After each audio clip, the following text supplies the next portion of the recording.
Assessment 4, Team Dynamic.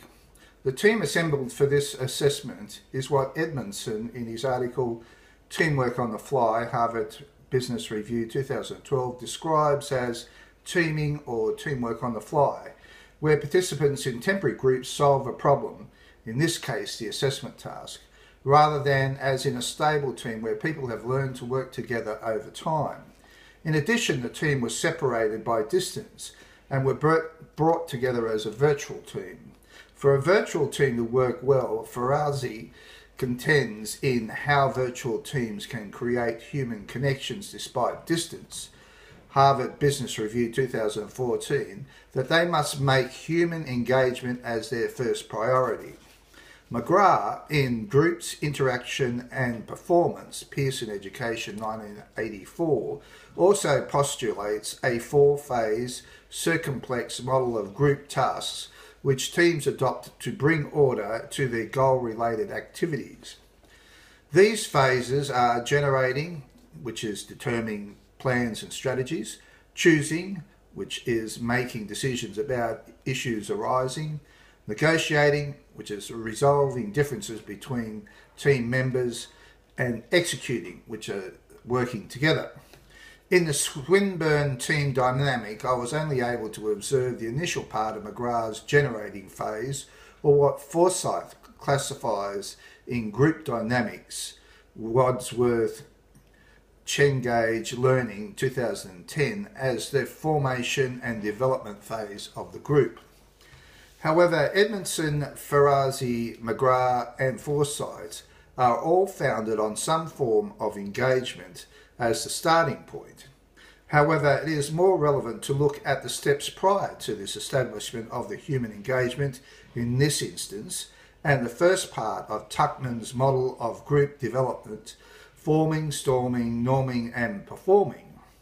Tuckworth 1965, Developmental Sequence in Small Groups, Psychological Bulletin. I observed several characteristics of the forming stage of Tuckman's group development. They were: individuals were not clear on what they were supposed to do, no group history, unfamiliar with group members, people are not committed to the team, the mission isn't owned by the group, trust amongst members not established, people check one another out, and norms of the team were not established. These are common characteristics to each group, not just the Swinburne group. Ultimately, in the Swinburne group dynamic, the members were only partially successful in forming a team in Tuckworth's forming stage, and there were several reasons for this limited success based on the accompanying theory of team formation. Katzenbach and Smith, in the discipline of teams, Harvard Business Review 2005, observed in their research a number of approaches used by successful teams, in particular the establishment of performance standards, direction and clear rules at the outset. Ferrazzi also contends that for a virtual team to work successfully, ground rules for managing virtual communications must be established. That's Ferrazzi 2014. This appeared to be overlooked in the Swinburne group dynamic, and it proceeded on an ad hoc basis. When teams are arranged to work together on a project, it is essential that there is an agreement on how information is to be disseminated between members and the procedures that must be established at the outset. In this situation, there are three main categories. First one, mode of communication. When participants are spread over a wide geographical location, the options are email, Facebook Messenger, Skype, telephone, media conferencing. There are advantages and disadvantages of each of these alternatives. Skype allows you to see other participants and is more cost efficient than telephone media conferencing. However, there is no permanent record of what has transpired. However, the advantage to using Skype is that it facilitates the establishment of rapport to strengthen relationships to enable the candor required for true collaboration. Ferrazzi 2014. Email provides a record of communication but is problematic when there are more than two people involved. Facebook Messenger allows multiple participants to engage simultaneously and has a permanent record, but does not have the advantage of having an image of the person talking.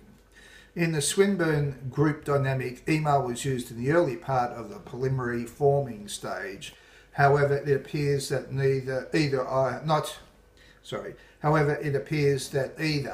not everyone was included or copied into, or email correspondence or other modes of communication were used between some members which did not include all the members. The second part of the equation is a record of communication. As with all meetings, it is prudent to make minutes of the meeting.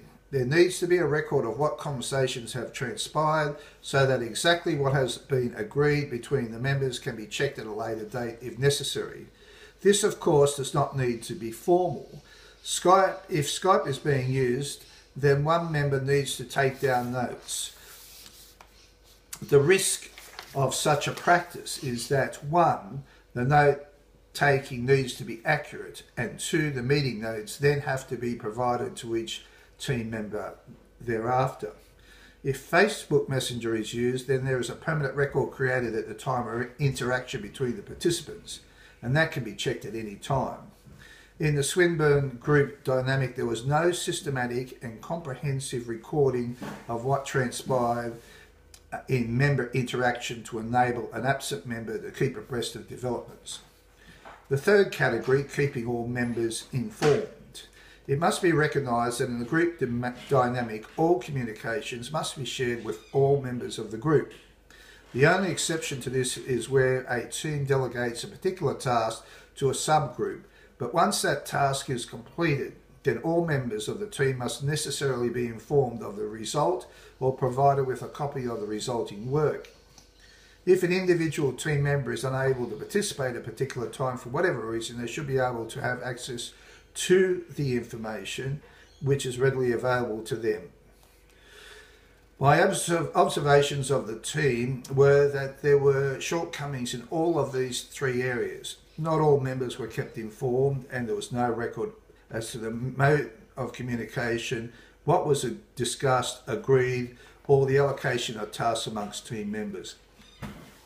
The second aspect of Tuckman's forming stage, which led to only partial success, was a lack of a leader or one member who took the initiative in the early stages, although there was a clearly defined objective, which was the assignment task.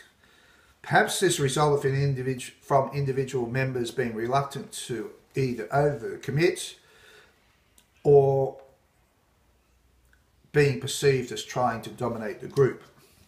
Although I did not observe any action steps characteristic of moving from the forming to storming stage of the Tuckman model, in other words, setting goals, establishing roles, etc., or indeed evidence of any other stage of the model, I did observe an inconsistency/failure in the execution of the performing stage, even though there was a set requirement in the mission objective in respect of feedback on individual videos. In conclusion, the observations support the contentions of Kazembach and Smith, and also Farazi, that clear procedure generally, and in particular in respect of communication, must necessarily be established at the outset.